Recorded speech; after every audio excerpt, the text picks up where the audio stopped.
Today's episode is a real hoot. Denver Holt, he joins me. He's the founder of the Owl Research Institute, and he's a world-renowned owl expert, and he's a real hoot too. Owls live in every country with one exception. They don't live in Antarctica. So more than likely, you've got one living somewhere really, really close to you. As a matter of fact, I do. There's a park right next to my house, and I hear the hoots almost every night. Now, owls are probably the most recognized bird in the world. I bet you still remember Hedwig in Harry Potter, don't you? Well, get this. There's about 250 different types of owls, and the elf owl is only about the size of a sparrow, and there's owls that actually have a 6-foot wingspan. Now, here's a great tidbit, one I really like. A group of owls is called a parliament, and a baby is called an owlet. Now, here's some great myths about them. In some cultures, they're considered bad luck. And in some, they're considered messengers from witches. And in some, they're considered wise and associated with wisdom and intellectuals. I think I'm picking that one. And as I said, this episode really is a hoot, and in more ways than one. Denver's a treasure chest full of information, and I just know you will be a little wiser, did you catch it? After listening to this really, really great episode. For real, for real, for real, for real, for real, for real, for real, for real, for real, for real, for real, for real, for real. Got a bunch of furry friends and I love them all the same. I'm an animal lover, veterinarian is the name. Let's share some pet stories from heartwarming to strange, losses and gains, from wacky to insane. For real. You're now tuned in to For Real with your host, Mark Kyle.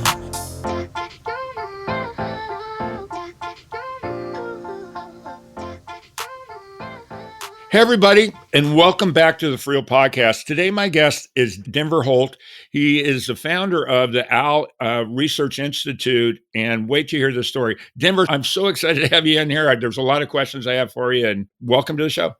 Yeah, well, thanks very much, Mark. I appreciate it. And yeah, any question you want, I'll do my best at trying to answer them. Well, I want to get into your background, but I just literally thought of this as I was asking you. I know you're up in Montana. How much snow have you guys got already? I know somebody's been getting some. Yeah, it's just starting to snow. Nothing in the valley. We had a little skip in the valley 2 days ago, but it is getting colder. But the mountains have been getting snow almost every day for a week now. So if I look out my porch window, I've got a beautiful view of 10,000-foot jagged peaks, and they're all snow covered right now. So it's pretty nice. And then we went to the hot springs 2 days ago because it was cold and lousy and snowy and sleety. We drove down and soaked, and it was pretty nice. So anyway, we're moving into winter. Oh, that sounds awesome.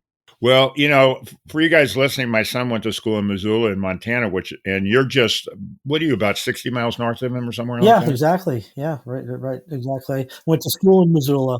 That's one of my special places too, because when my son went to school there, I got to go up there, and it's just so gorgeous up there. But anyways, I digress as I normally do. Let's get into you. Have you been in Montana your entire life? No, I grew up in Boston, and the Boston area, actually, a little town called Belmont and Waltham. And, I was there. It's kind of, about the only thing I ever was any good at was actually sports. And so I just played sports, and then I got into nature. And I just would go for walks and in the woods from time to time, skipping school, things like that, and what you do when you're young. And it just kind of got into wildlife and wildlife biology, and then the West and the fur trade and manifest destiny and things of that sort. So I started reading books on, cowboys and Indians and the fur trade and moving west and wagon trains and all that stuff there that, we see on television. And pretty soon my interest just kind of drove me eventually to Montana. When I finished high school, I wasn't a very good student, so I had to use sports to get me into junior college. And then from junior college, I tried to concentrate, and probably the only school that would take me was the University of Montana. So I ended up out here, and then then I studied history and wildlife, and that's been it. So first of all, go Grizz. Yeah, right.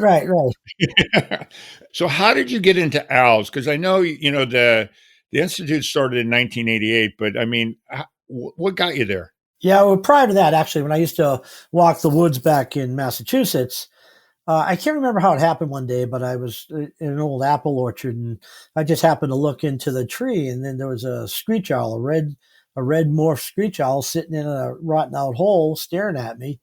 I go, "Whoa, that's pretty cool!" And so that just, I don't know, that just kind of settled in with me, and then the story goes, all right, you're going to hear it all. Oh, good. So anyway, we used to skip school and do all that, way back when, and skip school and drink and do drugs in the woods and all that. And we built a little fort, and, and pretty soon the fort became a bigger fort where we used to just hang out. And then one day this woman called me up and she said, "You built that fort on, like Audubon property, or property we donated to the Audubon Society.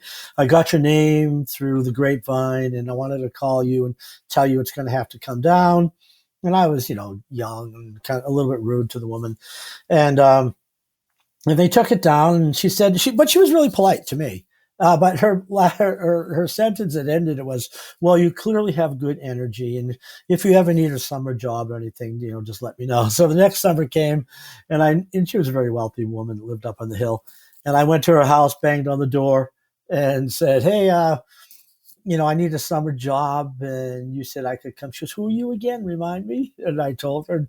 She said, "Well, I'm busy right now, and but if you could bring me 2 letters of recommendation." And as she told the story to a reporter many years later, Denver brought me 2 letters of recommendation, one from a police officer, the other from a truant officer. And both of them said, "He's a good kid, he's just in the wrong direction." So she gave me a job doing landscaping. A red-tailed hawk was flying around one day, and I stopped to look at it. She goes, "What are you looking at?"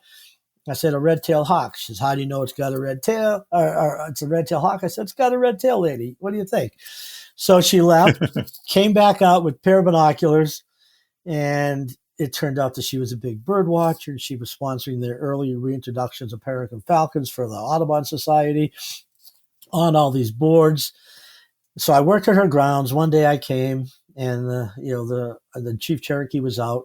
She said, "We're taking a ride today." And I get inside, and she gave me a bird book, Robin's Birds of North America, and a 7x35 pair of Bushnell binoculars that she had bought both for me. And she took me and started teaching me bird watching and that. And I just concentrated on the birds of prey, and that kind of opened it up. And then before she died, she was able to see that, a lot of things, that I had published several papers and went back to school to study wildlife and history. And that was it. She never did see when we made the cover of Geographic, but anyway, that's kind of how it all started. That's an awesome story. You never know what path you're going to go down, right? Next thing you know, you're building a fort. Next thing you know, you're an owl expert. Yeah, yeah, and and it just took a little someone that said, she could communicate with me where my parents couldn't, for some reason, and that was it. I kind of listened to her, and then she encouraged me to go back to school. And then again, I couldn't, I was so bad at school that I had to call up an old coach and say, "Hey, I want to go to college, and can you get me in?" He called up a baseball coach, and then they said, "I got a player for you," blah, blah, blah. And then I went to JC, and then from JC, picked University of Montana, and then I went to the University of Montana. Did you play baseball there too? No, I walked on. Actually, I walked on the Grizz to be a punter. At one point in time, I wanted to be a professional punter. And anyway, that didn't work out, but nonetheless. And then I tried to concentrate on studies, and which was difficult because I was so far behind academically. Sure. But I was a good field researcher and started doing that. And then we found some kid came into class, found an owl. Me and another buddy went and looked at it, said, "This is cool," skipped all our classes, flunked the classes, wrote 2 papers on pygmy owls in peer-reviewed journals. And they were just descriptions, but nonetheless, they were that, and that set me off. So, yeah, by the way, I know you alluded to National Geographic, but you've been in New York Times, you've published a lot of things. Can you kind of give a little bit of your resume for everybody listening, and then let's get into the owls? Yeah, it's not a big deal, but when you study owls, I think that's the key. And I didn't know that when I was young. I just knew they attracted me. But they're one of the most popular groups of animals in the world, and one of the best looking groups of animals in the world. And, more people probably know the group of owls than perhaps most species of animals in the world. So when I started studying them, they started getting a little bit of recognition. Who's that young kid with all this energy who's running up in the mountains doing these surveys and finding things we didn't know? And so it just kind of naturally came that way because it was owls. So we started getting some recognition. And then as time went on, I published a couple papers. They weren't great papers, but they were, young student type papers. And I started, learning more and more. And then I developed the Snowy Owl Project, and that just took it to another level. It got a little bit of hype somewhere, the newspaper article, and pretty soon National Geographic was on it. Oh, a photographer called me. He took some pictures, and then boom, once National Geographic hit it, then it kind of took off. And yeah, New York Times, the Financial Times even did a story on our work. And, we've won, a fair number of awards, but it's all owls. We're field research. We're different, I guess, Mark. That might be something I would emphasize. We're a little different than your traditional wildlife researchers in that our life is field biology, and many other systems. You only go out in the summer, you go for a few weeks. The university system is usually like, students and advisors, and, no one spends a hell of a lot of time in the field. And then once you get your degree, you end up mostly sitting in an office. And then if you're an agency biologist, you're really doing other things other than wildlife field biology and things of that sort. So we're a little bit different in that we do it for a living year round instead of just part-time. But I got to watch that because I don't want to offend my friends and peers, Well, the cool thing is you're outdoor obviously as a kid, you're an outdoors guy, so you're outside all the time getting to see all these cool things, which I think is pretty awesome. Yeah, and that's, I think, where you develop these really interesting questions. You make all these observations and something clicks, like, oh, that's kind of interesting. I wonder why that occurs. How can I test that, or what can I do? And then you kind of devise a method to try to go about answering those questions. And I think field biologists come up with all these cool questions, whereas more office biologists, I don't mean that in a demeaning way, they just kind of do the same things over and over and over. And university biologists kind of do the same things over and over and over. But the really cool things are making these observations by being in the field, being an astute, observer, and then say, oh, that's interesting. Let's go for it. That's something that people don't know about. And maybe we can do it. And then the other thing that we're known for too is our long-term studies, where most wildlife research anymore is, kind of just 1 to 3 season graduate studies, and then you get a job, and that's about it. And with exception, there are some long-term research studies out there, and that's one of the things that I wanted, us to follow is long-term research, large sample sizes to support, what we're saying. So we don't take a project on unless I can maybe put 10 years into it to start, because it takes about that long to, even for us to get good. I'm still learning stuff all the time. And new things pop up that I don't know, or how can I go about it? And it takes time to get good at it, as well as to collect good amounts of data. One of the things I read that you've written, I think maybe on your on your guys' website, you said after 30 years of field work and studying all the and studying about protecting, now you're protecting the future versus just studying them now, and doing the research. Now you were doing research. Now you're really trying to figure out how to protect them. Yeah, I think that's like my personal evolution, and maybe the evolution of the Owl Institute. Mm-hmm. Is that, okay, you've got all this numerical data, how many eggs do they lay, how nesting success, and which is really important. And you see that over time. And so you can see, depending on which study we're looking at that the Owl Institute does, we have like 8 to 10 major studies.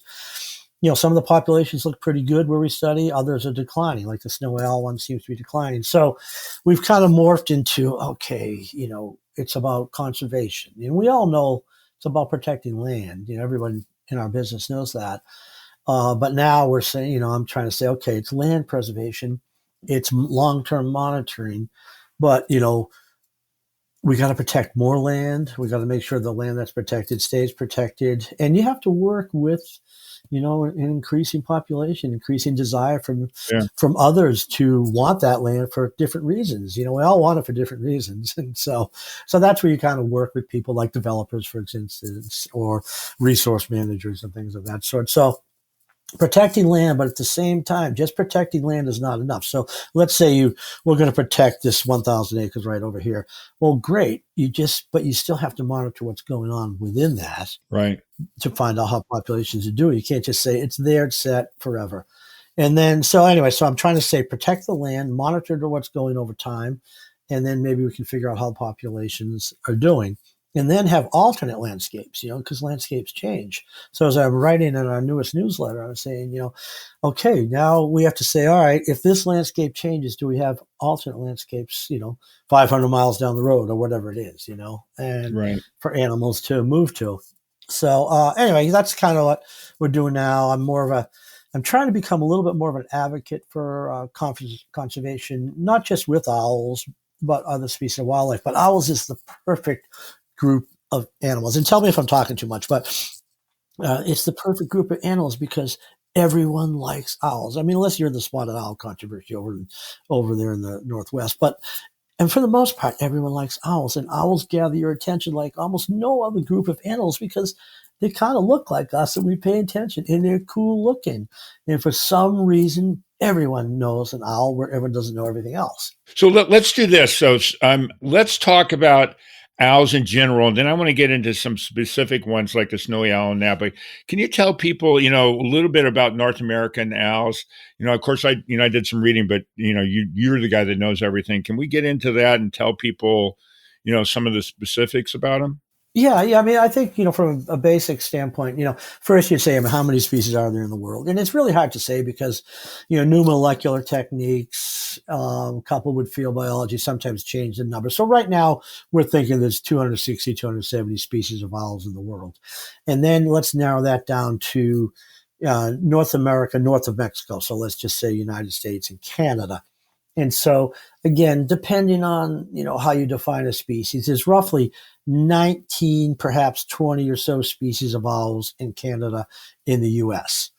And then within that, like in a place like Montana, where I study the owls, we have 15 species, which 14 species breed here. And then the snowy owl comes down in the wintertime. So they're pretty well studied in the United States and Canada. And I mean, not like, the spotted owl, they're really well studied. They've done a lot of good work on that.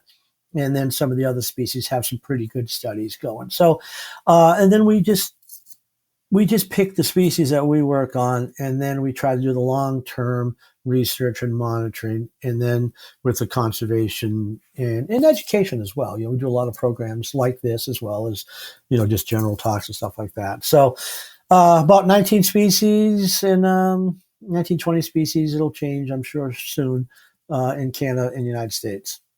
So, and they're everywhere in the world, but Antarctica and some remote islands, right?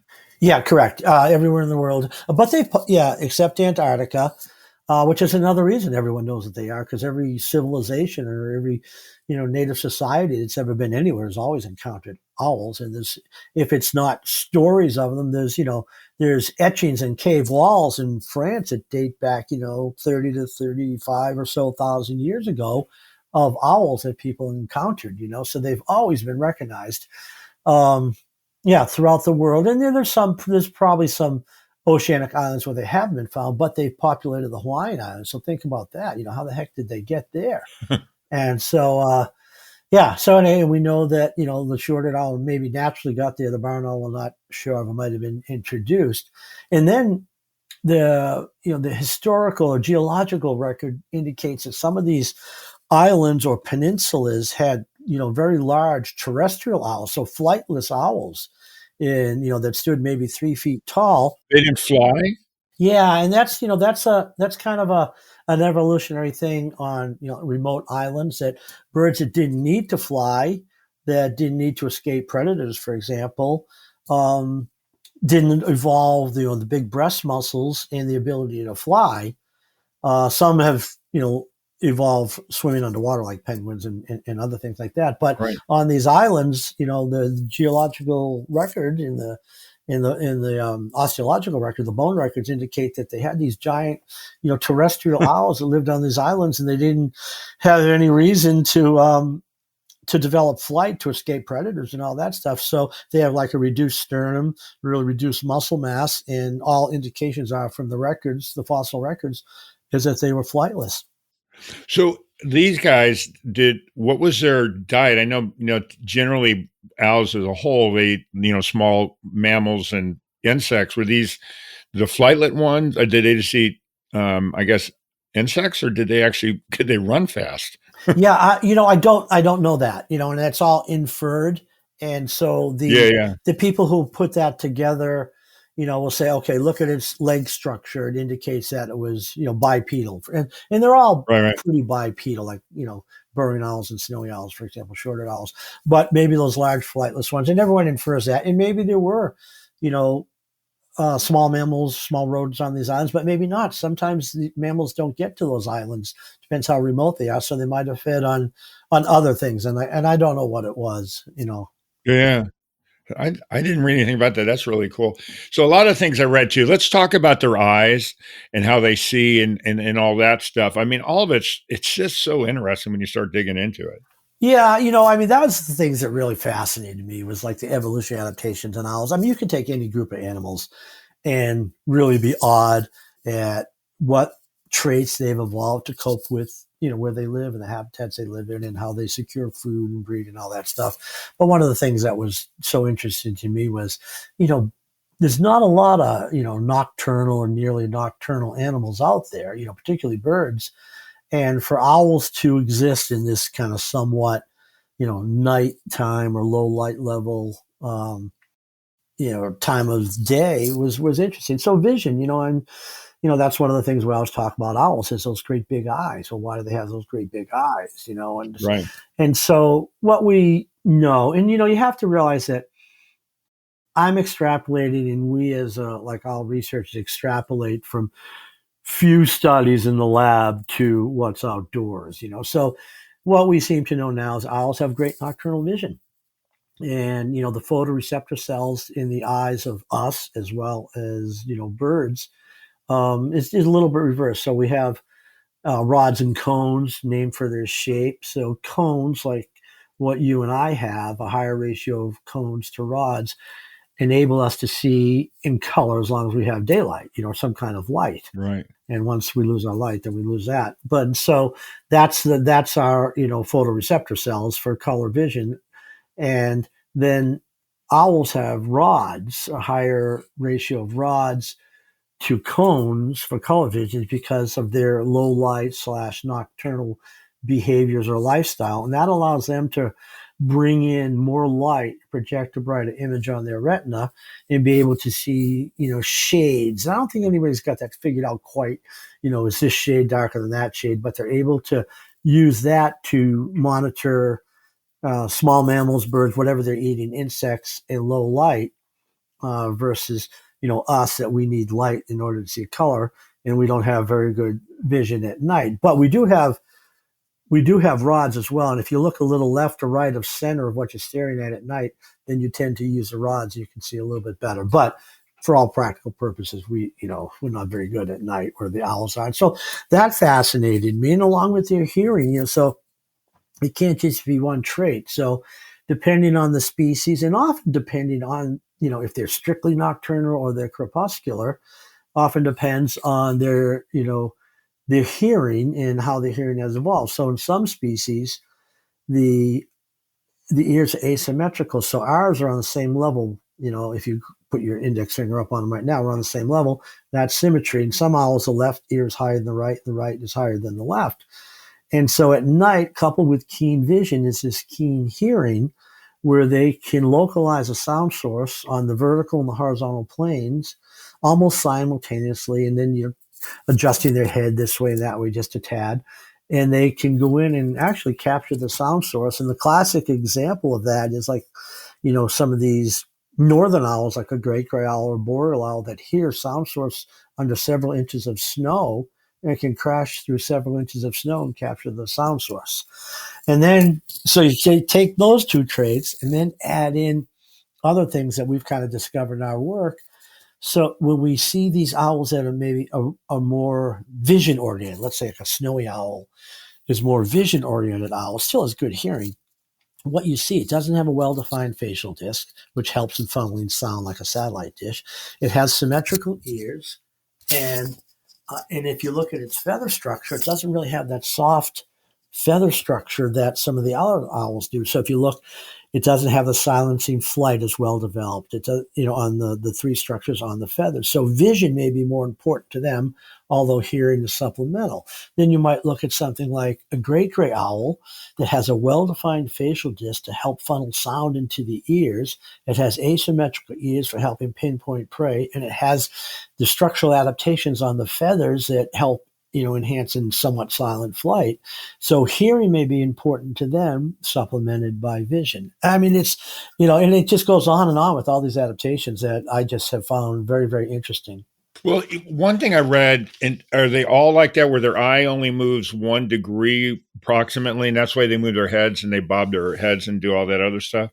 Yeah, and again, you got to go back to how many have been tested, Right. how many species. Well, I know the studies you're talking about, and some of the indication was that, there's less than 1% or approximately 1% of eye movement, where we can look left, right, up or down, sideways, and all that stuff. The owls, for the most part, the eyes are fixed inside the skull. And some people theorize that because they had to develop these muscles for nocturnal vision, and that they can't move their eyes around very much because their eye is so big and the muscle's so big to hold it that it doesn't allow them that flexibility. But in turn, their ability to turn their head, 3/4, it's debatable whether it's 270 degrees or not, but nonetheless, they can turn their head, quite a ways around one way and then just spin back the other way. So in 2 turns of the head, you're seeing everything around you. And so that may again, supplement the need, or not the need, but yeah, maybe it is a need that they can't move their eyes very well. Right. For real, for real, for real, for real, for real, for real, for real, for real, for real, for real. And we'll be right back. We are supported by PrepVet, providing stem cell therapy for pets. As a pet lover, did you know your pet can benefit from the incredible healing power of stem cell therapy? Prep Therapy offers a groundbreaking solution taken right from your pet's own blood. Say goodbye to joint pain, arthritis, kidney and liver conditions, and more. They'll experience faster recovery, increased vitality, and extended quality of life without the need for surgery or harmful drugs. Put the wag back in their tail and discover Prep Therapy today at PrepVet.com. Save 10% with promo code FurRealPodcast, covered by most pet insurance. Yeah, I just think it's fascinating that. Can you talk about one of the things that was really interesting too is the phyloplumes? Am I pronouncing that right? Phyloplumes? Yeah, phyloplumes, yeah. Yeah. Can you talk a little bit about those? I thought those are pretty cool too. I mean, they were just so interesting. You mean like the sensory phyloplumes? Is that what you're? Yeah. The phyloplumes that are on their, I guess, on their beaks and on their claws. They're believed to. Well, I don't know about on the claws, but if we're talking about the rectal bristles on their bills and stuff, Right, are believed to have sensory corpuscles. A lot of birds have right, sensory corpuscles in there, and maybe that helps them. If something touches the bristle, right. then they'll know exactly what's going on, and they can kind of direct their mouth in that direction, stuff like that. And then there's supposedly sensory corpuscles on some of the covert feathers. I'd have to, reference that again just to make sure. Right. And that just helps in, in movement where you are in space. And then they all have 4 toes, but one of the toes can go forward and back. Yeah, birds in general have 4 toes, but some like ostriches have 2 toes, rheas have 3 toes, but most bird species have 4 toes. And there's different arrangements that people have, categorized, within the, the order of birds. But so the owls have, if you were to look at your right now, put your thumb down and then count your index finger. So count your thumb as number 1, index 2, then 3 and 4. You take 4 and you can rotate that back. So if you're sitting on a branch, 1 and 4 are behind you and 2 and 3 are up front. Right. And so again, the idea behind that, at least for owls, is that when they're perching, 1 and 4 behind, 2 and 3 up front, and they just lock in to perch for the day or whatever.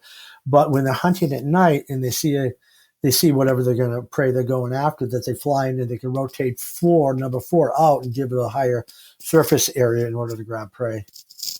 And then, I mean, there's just so many things, and they flap their wings, but it's almost silent because that's one of their forms a way of to hunt is because they're really quiet when they're flying. Yeah, now it depends again, going back to what I said a second ago here on the species. So if you took a snowy owl feather, Right. great horned owl feather, okay, Okay. and you looked at them, so the leading edge of the feathers, they have that fringe like a pocket comb, and Right. on the great horned owl, it's really, really long and very, very well developed. On the snowy owl, it's short and not so well developed. Then if you look at the surface texture of that feather, and if you were to trace it out, the fuzziness or the velvety texture has a greater surface area with the great horned owl than it does in the snowy owl. And then that same feather, if you look at the trailing edge of the feather, there's a longer fringe on the great horn than on the snowy, and that enhances, somewhat silent flight or reduce it down to the ultrasonic level, which we can't hear in, but some of the small mammals can. And so couple that with the way they hunt, the somewhat silent flight, the good hearing, the good vision, and then more well developed than something like a great horned owl, which is a perch and pounce kind of hearing oriented hunter supplemented by vision, which is compared to the snowy owl, doesn't have a well defined facial disc. It doesn't have the reduced adaptations on the feathers for silent flight, but it's more of a vision hunter. And so you can look at owls and, of any size and make comparisons to the daytime hunters and the nighttime hunters and their adaptations for each mode. So one of the things I read, and so I'm curious if the snowy owl is different. So most owls, their feathers are not water resistant like most birds, and because they don't have the oil or whatever it is on there, are the snowy owls, are they water resistant? Are they have they developed that since they're in the snow? Yeah, and I don't know if anyone's like experimentally tested that. I'm not aware of that, but what I can tell you is working on snowy owls for 35 years on their breeding grounds and banding chicks and handling chicks and adults is the preen gland, also called the uropygial gland, is extremely large on a snowy owl compared to some of the other species I've looked at. So to me, that says something that they're able to extract lipids from that preen gland, apply it to their feathers for waterproofing. And if you think about where they live, most nesting is not too far away from the ocean. Oh, They're kind of an ocean, they're almost like a coastal bird in some ways. wow. And then in the wintertime, they'll move into the inland areas. And again, they winter mostly in snow-covered habitats as well. Some went to the Arctic. So I think on something like snowy owls, they probably have more waterproofing to their feathers than we give them credit for. But I don't think, that's based on the size of the uropygial gland or the preen gland, this bilobe gland that has all that sebaceous material in it when they squeeze it out and apply it to their feathers for feather maintenance and waterproofing. So they may have more than we think, but I just don't know if it's been, evaluated like in a laboratory situation. Well, I'm going to get more into snowy owls, but I got a question for you too. I was reading that the hunters are now hunting I think it's the barred owl because it's a threat to the northern spotted owl. I'm shocked that they're actually hunting owls. Yeah, and then they've been doing it for a while on an experimental basis. I've been to a few talks on it. It's super controversial, and I don't know. We just had a student this year, a graduate student, and part of his thesis, which he's finished now and write a paper, is to kind of look at that question, or that not in question now. I guess it's going to be Ethics. maybe implemented. Yeah, right. And so I mean, I personally, I like all owls. That's what I do for a living. But I'm not Right. personally crazy about killing, whatever it is, 500,000 barred owls, to protect the spotted owl. And even though I like spotted owls, but where do you stop? How far do you go? And I think some of the justification, and I do believe the studies that I've read where they clearly can show that barred owls do have, negative effects on spotted owls and do hybridize and produce fertile offspring. I mean, I think that's pretty good data that they have. But my question is, they kind of revert to that the barred owl is an invasive species. So when I think of invasive, I think of the dandelion on your lawn or, the European weed that's taken over all, our native habitats and stuff like that. And so then you get into a definition. Does it really fit a definition of invasive? And so there was a couple papers about that in 2008 and 9, I think it was, or 9, 10, suggesting that the barred owl, the only reason it spread west was because it was able to capitalize on, the anthropogenic or human effects on habitat, or else it never would have went there. So our student has been looking at those historical records, and I think I wrote a paper before, and I suggested, wait a minute, isn't it just a natural expansion where they actually, instead of coming through the northern central plains or the northern Great Plains, they may have come across the boreal forests of Canada and then dropped down into northwestern United States, which seems to be how they got there. And so maybe they're just an adaptable species, and they're not a weed, they're not an invasive species. So even though I believe that there are effects, I'd like to see it play out. We'll never know for sure how it plays out if we go in and manipulate it, or maybe we just manipulate, keep it in a really specific area that's important. And so it needs to be discussed in more detail, and there needs to be a few more challenges to it.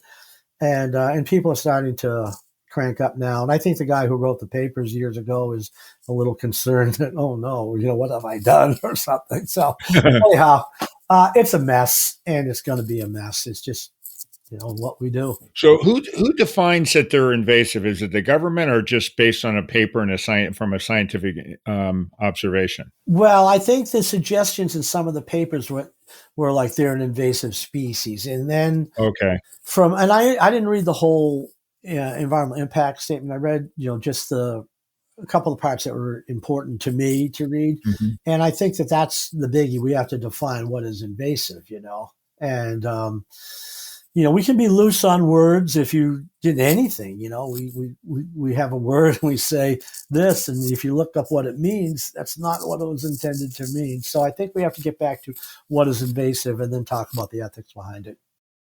Well, that's like talking about the wild horses or the wild buffalo. I mean, that's a government thing, and it's a money thing because of farmers and stuff like that. But I just was curious about that. So let's talk about the snowy owl. Sure. You spent a lot of time with these guys, and let's get into some detail, because obviously everybody knows what one looks like because they're so pretty, all white and white and gray, I guess they are, but they're so pretty. Yeah, anything you want to know, I'll do my best. Well, you dig in and I don't know what questions asked. Why don't you talk a little bit about them so educate everybody else? You know more than I do. A long time ago, I think it was 1990 or so, one of my friends here, Derek Craig, had said that his cousin lived in Barrow, Alaska, and that snowy owls nested out there on the tundra right behind his office as he worked for the Department of Wildlife for the UIC Corporation, the Inupiat Eskimos.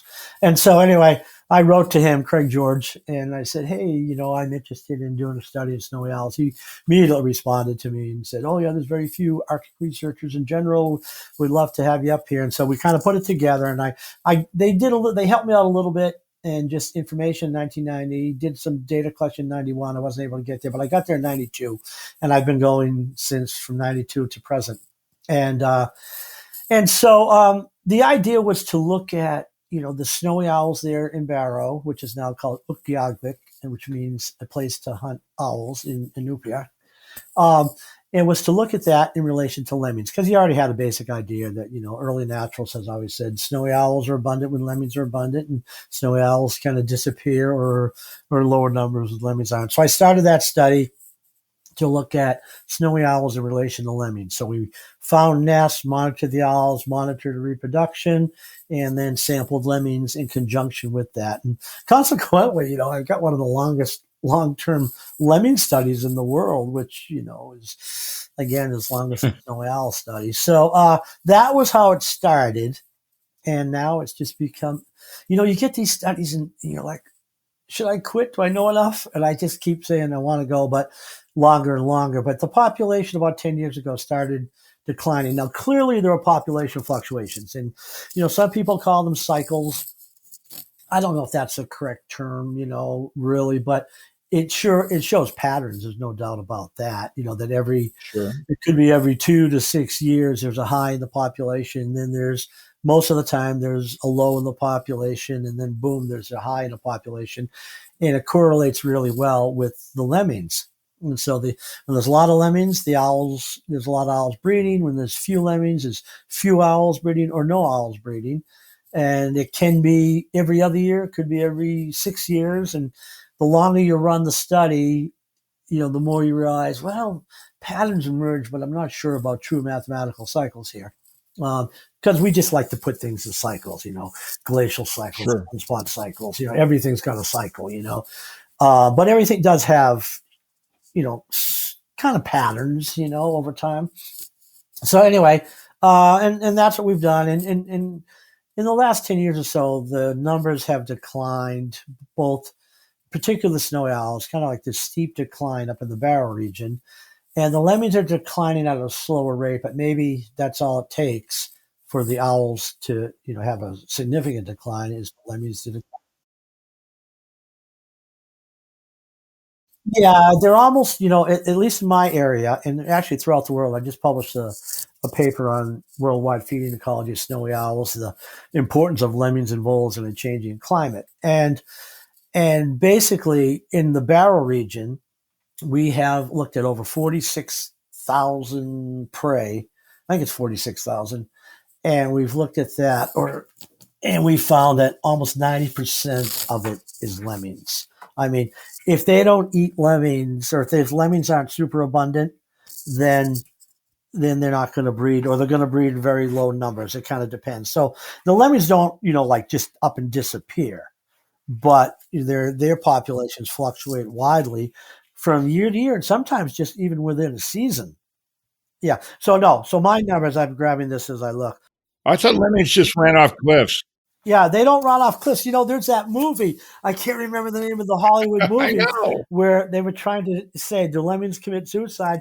And they couldn't get them to jump off cliffs, so they hired a guy to hide behind a hill, and he threw the lemmings in the air. You're kidding. Yeah, that was part of that Hollywood movie. I can't remember what it was called. I have it in one of my papers that I just did, and that's what they did. I mean, so anyway, they don't jump off cliffs. They probably don't commit suicide, but their numbers fluctuate widely from year to year.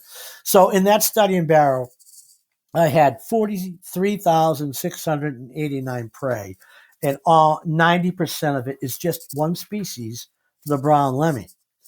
And then in the worldwide review that we just did, we had almost 60,000 prey, 59,923 prey. And again, they eat primarily lemmings throughout their world distribution. So whatever happens to lemmings in the face of a changing climate will affect snowy owls. And I can't say whether lemmings are declining worldwide. There's some indication to indicate that maybe they're not, that they've been stable. But just because they're declining up in Barrow doesn't mean they're declining worldwide. They may have just moved to better areas, as things change. So a place where there weren't any owls. yeah. So anyway, that may be what's going on there. But lemmings is the key. Even though you got this great, big, powerful owl, with females being larger than males, but huge, really one of the largest owls in the world is a snowy owl by body mass, capable of killing, good-sized ducks. But in order to breed, they have to have an abundance of these little, 70 gram or, whatever, 2+ ounce small mammals called lemmings. Wow. So what's the difference between a true owl and a barn owl? I don't know. I even questioned that in a paper, something I wrote. The typical owl and then the barn owls. I go, so barn owl's not typical. So I don't know how people came up with that. The barn owl's the older taxa for sure. And, as during the whole course of evolution of owls, different families of owls or different species of owls came and went. But the barn owl types, the Titanidae, they remained intact, throughout the evolution of owls, was the last standing family. And then the Strigidae, the true owls or typical owls, evolved after the barn owl types. So, but I don't know. I mean, there's differences between them for sure. I mean, there's differences enough to say that they all fall under the order Strigiformes. Right. And then there's two families that have distinct differences: the barn owls and bay owls, which are the Titanids, and and then the typical owls or true owls, which are the strigids. So if you really were to look at them, the barn owls all have brown eyes. They all have, whitish bill. They all have little round openings around the facial disc for their ear slits. They have different structures on their feet, different structures on their feathers. Then you look at the true owls, and they can have red eyes, yellow eyes, green, different colored eyes. They have different structures on their feathers. They have different structure on their sternum. So they definitely separate out. They're all owls, but into two families.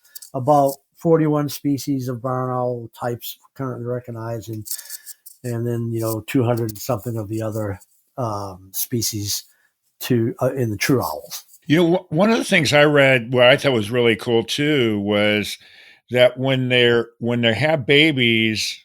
Oh, by the way, I love the name of a group of owls called Parliament. Yeah. I thought, yeah. So I guess there are a bunch of owls in England. When they all get together, they're a bunch of owls. I thought it was pretty funny, Parliament. Yeah, it actually is cool. The idea is that they, are wise, and they can make, parliamentary decisions in a, clear and unbiased manner. But, hold it. Let me just correct something here. There's about 241 species or so currently recognized of true or typical owls, and then about 27 species of, the barn and the bay owls in the Titanids. So that gives you a current number of right around 268 species currently recognized in the world. So are all the owls, I'm sure maybe not, but most owls, when they're having the owlets, a week before they fly, they actually leave the nest, and it's called, what's it called, branching or something like that, and then they can fall to the ground and they take care of them. So can you talk a little bit about that? I thought it was really cool. Yeah, and it depends on the species. So we did some stress work on snowy owls, ground nesting species. So let's just go to branching first. All right. Okay. Some people would say we can take long-eared owls. Well, that would be a good example of them. So the long-eared owl nests and stick nests here in western Montana. We have even a longer study on long-eared owls than we do snowies. So 37 years of research on long-eared owls. And what happens is, they hatch out, female incubates, the chicks all hatch out. They hatch out, asynchronously, so in the order in which they're laid, not like pheasants or ducks that generally all hatch in the same day. The owls can be strung out over several days and hatching in the order in which they were laid. So at about 3 weeks of age, the long-eared owls, for example, about 3 weeks of age, they leave the nest. They can't fly. They can't do much. They're totally dependent, but they do what people like to refer to as branching, and they just crawl out on the branches, and they start to move away from the nest to the nest center as they get a little bit older. They might be standing a foot or two away for a while there. And then as the next one reaches about 3 weeks of age, and the next one, they eventually branch out, and then they eventually leave the nest proper. All right. And so that's the long-eared owl. We call it branching. Now, the short-eared owl that nests on the ground, it leaves its nest at about 2 weeks of age because it nests on the ground. So again, in the order in which they're laid, as you approach about 2 weeks of age, you start wandering through the grasses, and then the next one and the next one. The snowy owl, which nests on the ground, it doesn't leave the nest till it's about 3 weeks of age as well, but it has to stay in there because it's a larger owl and it needs a developmental process. So the short-eared owl on the ground at about 2 weeks, snowy owl on the ground about 3 weeks. And the idea behind that early nesting, we were looking at stress. Is there some stressful stimulus? So we measured corticosterone levels and in the owls, and we measured them in the nest and out of the nest. They didn't seem to be stressed out until we handled them. So we just think it's all your eggs in one basket. So as fast as they can develop and get out of the nest in case a potential predator finds the nest. So for the ground nesting ones, we kind of call it pre-fledging dispersal. It's not true dispersal or pre-fledging nest departure, because then they wander around for the short-eareds for several weeks before they can fly, for the long-eared several weeks before they can fly, and for the snowies and great horns several weeks before they can fly. We think that the snowies stay in the nest longer, again, because they're bigger and they have a longer developmental period before they're physically capable of doing that, but also their parents are aggressive nest defenders, and they'll fend off almost anything that comes near the nest. Where something like the short-eared owl, a skunk, a fox, a coyote, they can't really defend against it, And a long-eared owl, again, probably can't defend against what might crawl up into the stick nest. Do owls mate for life like some of the birds, or do they have different partners as time goes on? Yeah, and again, you have to start looking at the species themselves. So my great horned owl is right here at my house. Okay. Based on vocalizations, which is a good way to identify individuals, they tend to stay together. They're resident year round. They tend to stay together for, I don't know about their entire lives, but for long periods of time. Maybe one dies, or maybe there's a divorce for some reason and a remarriage. I mean, it's hard to know all the reasons for it. But then if you compare something like the great horns to a similar sized snowy owl, which we believe are somewhat related, over time, the snowy owl, because it's migratory and or nomadic, each year they have a different mate. Now, it doesn't mean that at one point in time, if you're long-lived enough, that you might hook up with the same, mate in years down the road. But generally speaking, the highly migratory ones tend to have the same mate. We found that with our long-eared owls in particular, where we've got, well over 2,000 of them marked, that every year, whether it's a male that returns to the area, which it usually is, but rarely a female, if they do return, it's almost always a different mate, and rarely is it the same mate. Matter of fact, it's only happened once. Whereas in your resident species like great horned owls that aren't hardly migratory, that tend to be resident throughout the year, and somewhere like Montana, they'll have the same mate. So again, it just is really kind of species dependent, and the only way you find that out is studying them for the long term, or using genetics and mark recapture. I was telling you, and I think because you come to Austin regularly, there's this owl that's down in this park by me that has, oh yeah, the barn owl. Yeah, and has babies every year. And it's funny, I was just thinking about when we were talking about branching, I've seen two of the babies a couple times over the years that they're all kind of on the branch right next to where the nest is. Yeah, yeah. And then eventually they'll move out as they get a little struck, because they're totally dependent on their parents for food and protection. Right. They're past the stage where they need thermal regulation, because they can thermoregulate on their own. But they're still dependent on the parents. So just think, I don't know what you have down there, but I'm guessing maybe you have raccoons. Just think if, We do. the raccoons climbed up into the nest to eat the eggs and or young chicks. Right. If some of them are already out of the nest, then you still have a chance for successful reproduction for the season, even though, the younger ones might have got eaten. And that's what we do see in some of these species. Okay, 3 of them left, but the other 4 that were in the nest got eaten. And so we think predation is probably the driving force behind that behavior. Oh, that's interesting. One thing I read too that I didn't know this. So, of course, I was digging into owls, is that you're not allowed to have an owl feather, but I didn't realize you're not allowed to have any wild bird feather legally. I know people have them, but I didn't know that was a real thing. Yeah, and I don't know all the rules behind that. And so I think about fly fishing. They take feathers all the time to make flies. It's crazy. Yeah, people pick up pheasants all the time. I know. And, it's a lot easier with like pheasants because they're introduced species and things of that sort. But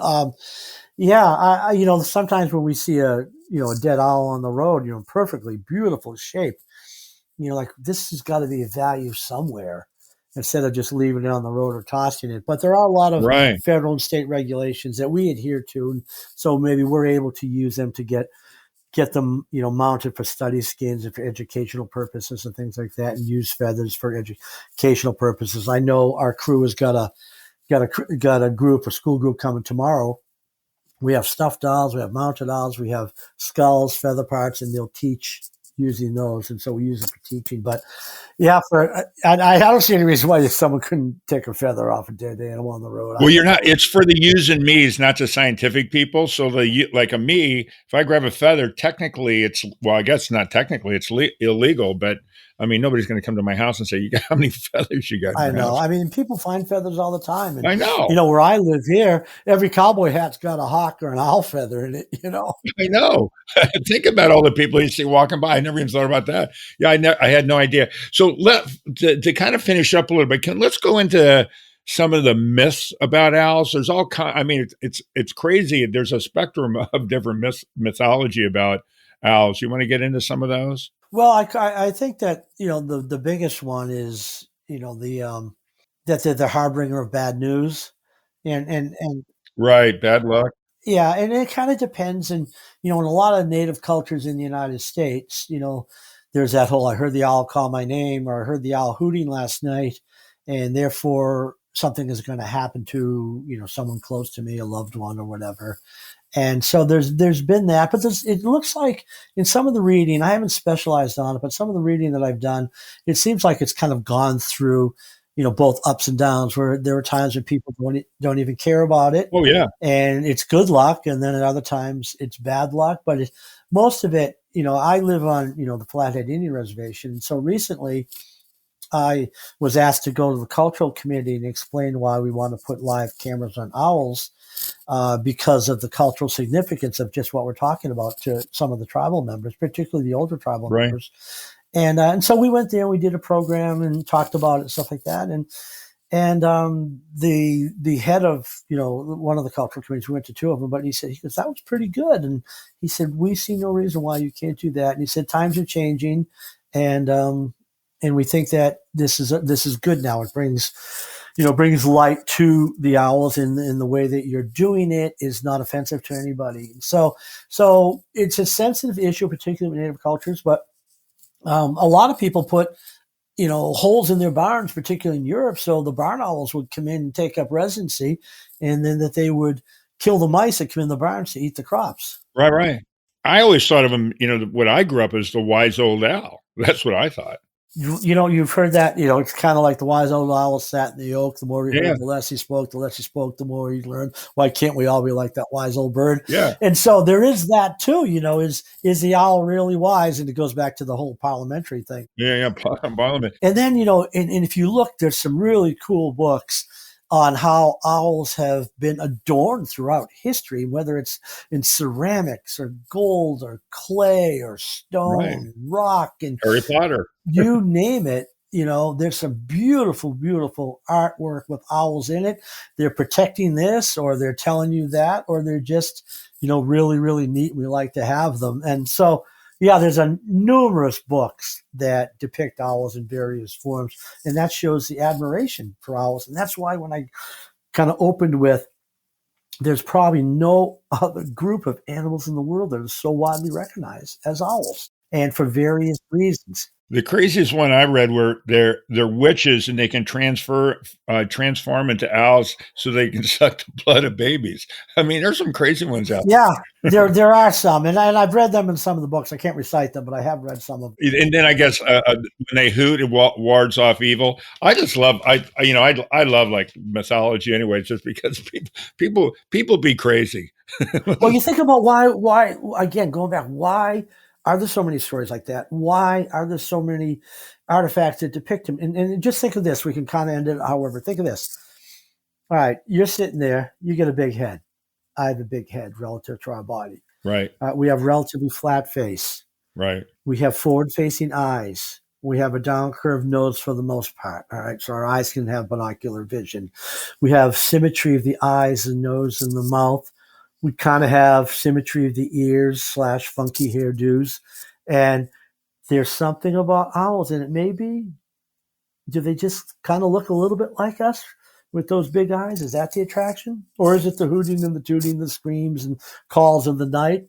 Whatever it is, I think it has something to do with they kind of look like us in a way. We tend to like animals with big eyes. And then there's always Harry Potter too. Yeah, I remember Harry Potter. Right? During that time, they called me. Geographic called up and they said, "Oh gosh, we're getting all these calls on. Can we have an owl as a pet? How do you get a snowy owl as a pet?" And I'm not touching that, And so, but that was it. And if you want to protect a habitat, Mark, I'll say this again, and then you can ask that. Find an owl. Yeah. I mean, if you want to say we need to protect this habitat, we're not going to protect the habitat for an endangered mouse, for an endangered bat, for, a rare or threatened sparrow, as much as we like it, or an insect. But and it may be a better indicator of the health of that habitat. But if you find an owl there, people won't have to say, hey, we should save that. That's kind of cool, even though Right. saving the owl may benefit something else. But your chances of saving particular habitats are just increased if you use an owl as kind of like the indicator. I also like them eating all the mice too. I'm fine with that too. Yeah, yeah. And those numbers I gave you earlier, when we talk to the farmers and ranchers and we tell them how many mice or voles that the owls have eaten on their property, they're saying they'd eat that many. Get some more owls out here, Exactly.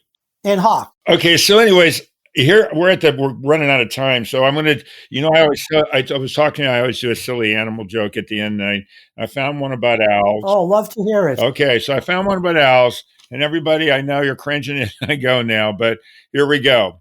What do you get when you cross an owl and a skunk? Do you know, Denver?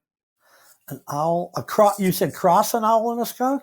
Yeah, when you cross an owl and a skunk, I have no idea. you get a bird that stinks and doesn't give a hoot. Oh, Anyways, well, thank you. I'll use that at my next talk. I might spice it up a little bit. well, just don't tell them I told it because I'm there. But anyways, for everybody else, wait a minute. Before we, let me do this first. For everybody that's listening, obviously I can always use a better joke. If you want your kids, your relatives, or whatever, anybody to come on, promise me I will get back to you. My email is mkyle@forrealpodcast.com. If you got a great idea for the show, please get back to me as well.